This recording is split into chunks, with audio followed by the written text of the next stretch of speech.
Boa noite a todos.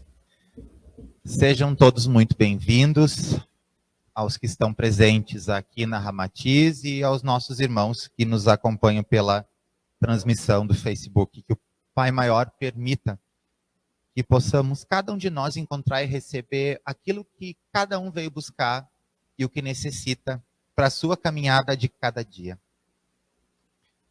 O tema de hoje: ninguém pode ver o reino de Deus se não nascer de novo. Como a Vera falou, sou o Márcio, um dos trabalhadores da Ramatiz, um dos grãos de areia que deseja servir ao Cristo, caindo e levantando a cada dia e aprendendo com essas quedas. Ninguém pode ver o reino dos céus, o reino de Deus, se não nascer de novo. Ele é o capítulo 4 do Evangelho segundo o Espiritismo, e ele se divide basicamente assim: ressurreição e reencarnação. Os laços de família são fortalecidos pela reencarnação e quebrados pela unicidade da existência. Instruções dos espíritos, limite da encarnação, necessidade da encarnação. E uma pergunta: a encarnação é um castigo? Ou seja, ele é um capítulo extremamente curioso. Ele é um capítulo que questiona muito, e que ele coloca, como diz o Espiritismo, pela parte filosófica, nós de frente com nós mesmos. A frase não é muito bonita, mas a ideia é realmente essa. É questionar um pouco de que forma a gente vem compreendendo a nossa caminhada e de que forma nós conseguimos entender o que Cristo disse há mais de 2022 anos e que nós ainda não entendemos ou não compreendemos como utilizar os seus ensinamentos para o nosso equilíbrio e bem-estar. Equilíbrio e bem-estar, mas sim, vocês não estão no momento de terapia, mas é um processo de reflexão, sim. Por que ele fala isso? Porque o segundo mandamento é muito claro: amar ao próximo, uma vírgula bem grande, como a nós mesmos. Ou seja, eu só posso dar ao outro o que eu tenho por mim, o que eu não tenho por mim, eu não tenho de onde tirar. Não é uma sacola mágica como o nosso querido Papai Noel, que estamos se aproximando, que bota a mão e tira o presente que a pessoa deseja. Nós precisamos galgar a cada dia, olhando para as nossas dores e entendendo qual é o gatilho que disparou as nossas emoções. O nosso tema tem muito a ver com este processo, porque ele diz o seguinte: dentre esses capítulos, na parte especificamente da ressurreição e da reencarnação, os fariseus, no tempo de Cristo, eram o povo que tinha o poder de comando da sociedade. Era uma casta mais alta e detentora tanto do conhecimento quanto do monetário. Ok? E dentro desta casta, nós temos Nicodemos. Nicodemos era o governante, na época de Cristo, desta casta na região em que Cristo estava. Por que é importante isso? Porque como ele era de uma classe dominante, os fariseus não aceitavam nenhuma ideia que fizesse confronto à forma como eles pregavam que a população deveria se comportar. Porque sim, a religião naquele tempo, ela era utilizada como forma de comando e controle. Exatamente o que aconteceu depois na Idade Média. Se nós vamos buscar os livros, nós vemos uma mistura entre o clero e a parte política muito grande lá. E na época de Cristo, com os fariseus, era a mesma coisa. Porém, Nicodemos, por sua alta envergadura social, ele foi buscar a Cristo escondido. E isso é relatado por João, com licença. Está no Ressurreição e Reencarnação, no número 4, no capítulo 4.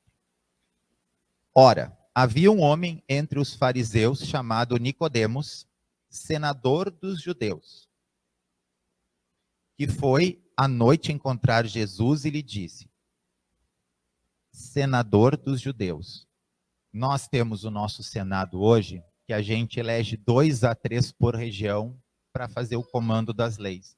Então, além de ter o comando das leis, eles tinham o comando financeiro e o comando religioso. Porque existia uma mistura entre os sacerdotes dos judeus e os fariseus, que eles tinham a casta dominante da época. E ele foi à noite. Ele não queria ser visto. Ele não podia ser visto. Continuando. E Jesus lhe disse. E foi à noite encontrar Jesus e lhe disse: Mestre, sabemos que vieste da parte de Deus para nos instruir como um doutor, porque ninguém poderia fazer os milagres que fazeis se Deus não estivesse com vós. Jesus lhe respondeu: em verdade eu vos digo, ninguém pode ver o reino de Deus se não nascer de novo. Nicodemos lhe disse: como pode um homem que já está velho nascer de novo? Pode ele reentrar no ventre de sua mãe para nascer uma segunda vez? Jesus lhe respondeu: em verdade vos digo, se um homem não renascer da água e do espírito, não pode entrar no reino de Deus. O que é nascido da carne é o que é da carne, e o que é nascido do espírito é do espírito. Não vos espanteis do que eu vos disse, que é preciso que nasçais de novo. O Espírito sopra onde quer e ouvis sua voz, mas não sabeis de onde ele vem, nem de onde ele vai. Ocorre o mesmo com todo homem que é nascido do Espírito. Então, Jesus deixa bem claro, primeiro, uma separação. O que é do plano material permanece aqui, e o que é do plano espiritual, a ele pertence. Segundo, ele menciona que o homem não pode renascer da água e do Espírito. A água, naquele tempo de Jesus, era considerado o líquido do renascimento. Por quê? Porque já existia o batismo.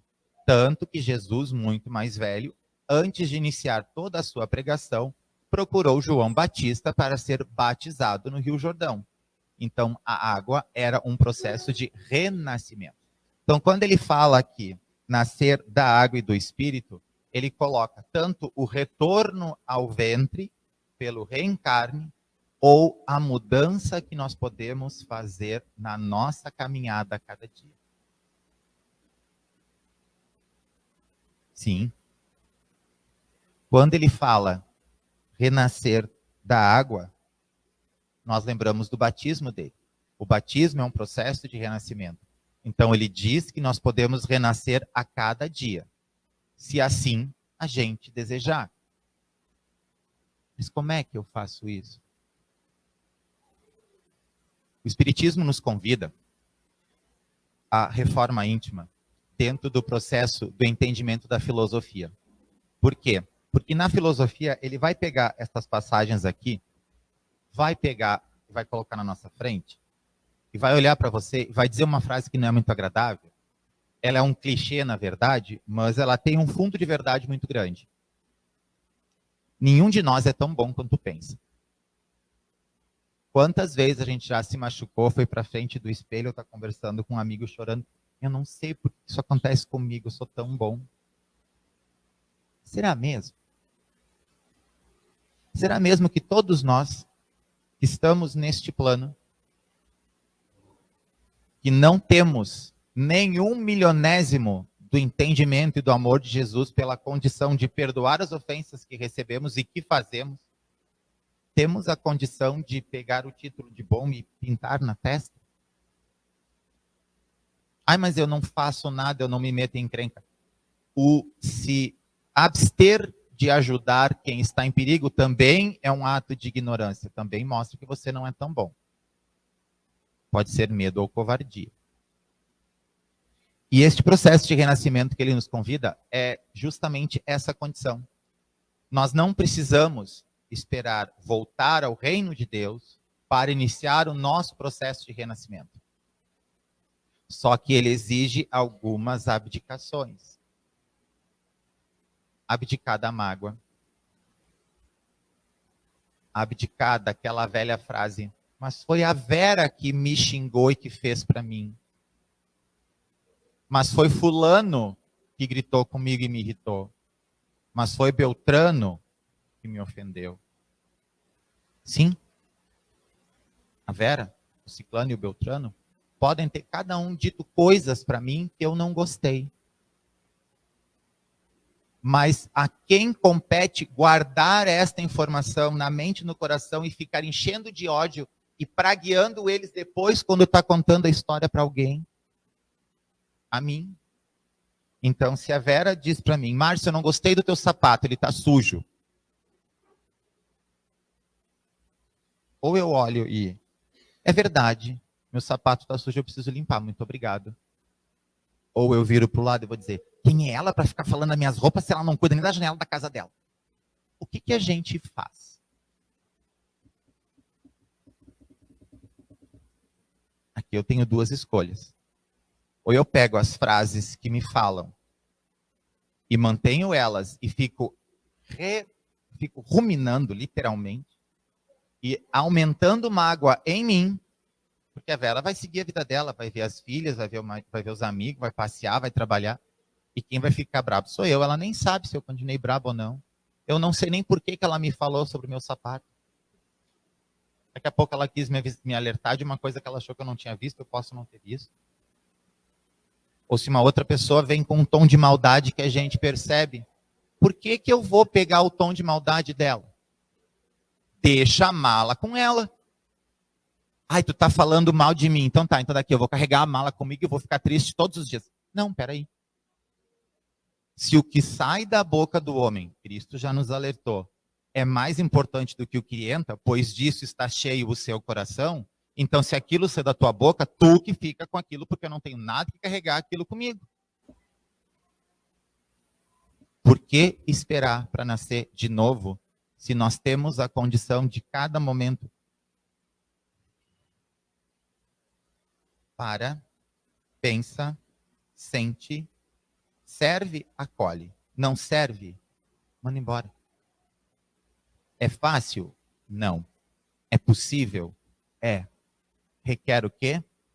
Treino.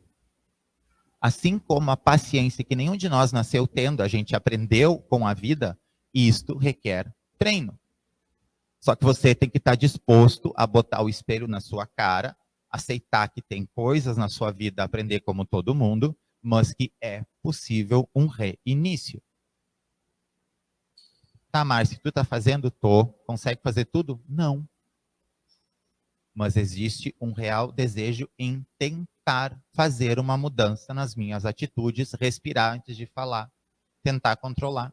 Esses dias mesmo, há um tempo atrás, foi um colega de uma médium aqui do centro que veio aqui conversar. Eu atendi ele na prefeitura, eu tenho 22 anos de trabalho lá. Logo quando eu entrei no começo, ele olhou assim, mas tu não é o mesmo que me atendeu lá. Eu disse, graças a Deus. Graças a Deus que eu não sou o mesmo, porque Jesus conseguiu finalmente mexer alguma coisa nesse grão de areia para me tornar um ser humano um pouquinho melhor. É possível um dia de cada vez. Junto no nosso material aqui, refletindo sobre este convite, este processo todo, tem um amigo meu, muito querido. Ele não sabe que é meu amigo, mas ele é meu amigo. É um escritor, o Alan Dias Castro. Eu gosto muito deste escritor. Voz ao Verbo é um dos livros dele, é fabuloso. Ele não é ligado a nenhuma crença religiosa, ele não é espírita. Aliás, ele nem fala sobre isso. Ele estudava direito, largou, foi para o Rio de Janeiro trabalhar com publicidade. Hoje ele trabalha com poesia, literatura e outras linhas. Só que ele faz todo um processo de questionamento na vida e acaba atrelando muito ao que nós paramos para estudar quando a gente deseja entender um pouco mais do nosso processo. Vou passar um vídeo do YouTube, eu tentei vincular na transmissão, mas não, eu vou ter que trocar as telas aqui. Quantas vezes você já morreu nessa mesma vida? Tem algumas pessoas que a gente conhece, tem alguns lugares que a gente vai, até coisas que acontecem que tem esse poder, essa força de extrair uma nova versão da gente mesmo. Sabe, é quase como que se depois que isso acontecesse, fosse impossível que a gente continuasse sendo a mesma pessoa. Já conheceu alguém assim? Já passou por isso? E depois que eu comecei a entender a mudança como algo bom, inclusive como algo necessário para que eu conseguisse manter a minha essência, a minha pergunta mudou. Passou a ser: quantas vezes eu consigo nascer de novo nessa mesma vida? Sabe aquele sentimento de, pô, nasci de novo, hoje eu nasci de novo. E já que hoje, o dia que eu vou postar esse vídeo é o dia 5 de janeiro, que é meu aniversário, é o meu ano novo, eu resolvi pegar um poema antigo que eu fiz lá no Voz ao Verbo 7, que é o Zé Ninguém, que é um poema bem autobiográfico. Eu resolvi fazer uma segunda parte, dar uma continuação para essa história. E se essa é a versão definitiva, não sei tanto do poema quanto minha, eu não sei dizer. Não tem como dizer porque eu já mudei de ideia, já mudei de endereço e quase que eu enlouqueço só tentando ser normal. E eu já quis mudar as coisas, mas estava me enganando. Eu estava só reclamando e agindo sempre igual. E já faz um tempo que eu larguei tudo e virei poeta. E a grande descoberta foi ser o que eu sempre quis. E tentando ser eu mesmo, mesmo sempre mudando. Para quem nasceu chorando, até que eu tô feliz.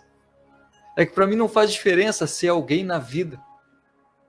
Eu continuo preferindo fazer a diferença na vida de alguém.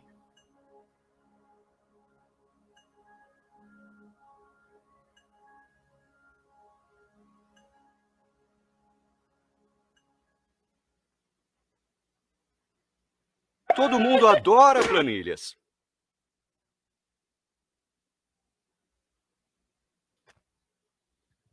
Se em casa não ficou muito bom, para quem acompanha pela internet, podem procurar, e aqui se alguém quiser também, no YouTube, podem colocar Voz ao Verbo, e este vídeo é Metamorfose. Que Deus os abençoe. Obrigado por essa oportunidade de reflexão, pois como nos ensina a espiritualidade, a pessoa que mais precisa aprender é a que primeiro fala. Porque a pessoa que fala, para, estuda, reflete, busca o tema, vem aqui, fala de novo, reflete de novo e pensa de novo. As pessoas que estão assistindo estão pensando e ouvindo. Então, o maior doente é quem mais precisa buscar a medicação. Muito obrigado, que Deus nos abençoe.